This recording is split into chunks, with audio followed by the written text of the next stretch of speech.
Hello, and welcome back to a new review for one freaking awesome first episode of Seishun Buta, and I'm not going to with a full name because it's way too long. But this very first episode, it was so funny, so really snarky with the comments and the banter between the main girl and the protagonist.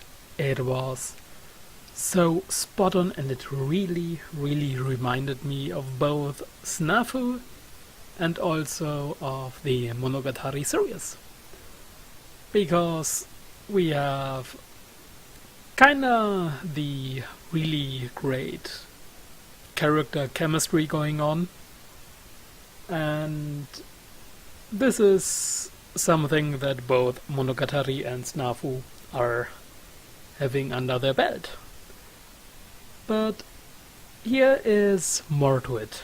We have the mysterious puberty syndrome, which is really appropriate for this episode or for this show in general, because we have this weird things happening to some people in puberty. Like the bunny girl senpai Mai, who turns invisible. Other people can't see her anymore. They don't even remember her. And while it is probably every once in a while nice to simply walk around and not be recognized, especially if you're coming from the show business and you're quite famous, but the downside is, how the hell are you going to buy food? This is the problem that we face at the end of this episode.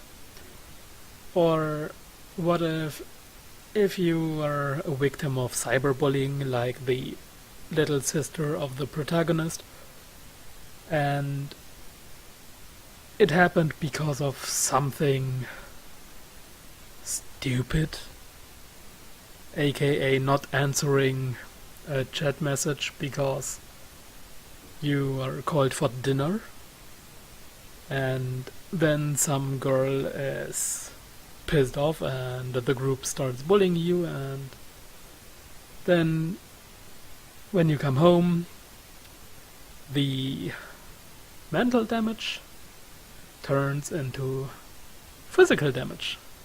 We see it how she was standing in the door and how suddenly there were wounds like cuts opening, and it was really freaky, but it is really down to earth, even though we have the supernatural element. But kind of like Monogatari, it is really a nice way to show off the things that are affecting you taking shape or taking form, because like in Monogatari we have the psychological wound from Senjo Gahara's past related to her body weight when she was meeting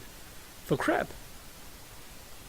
Or like we have here, the cyberbullying, the emotional wounds taking physical form. It's really down to earth.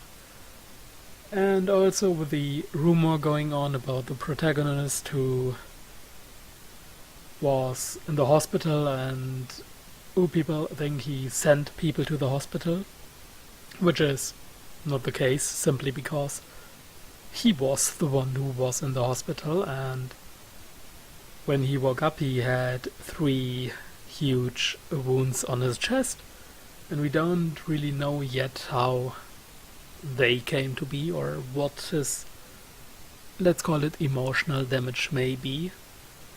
But so far I'm leaning into something related to the little sister and something else, that everything came together and this is what happened.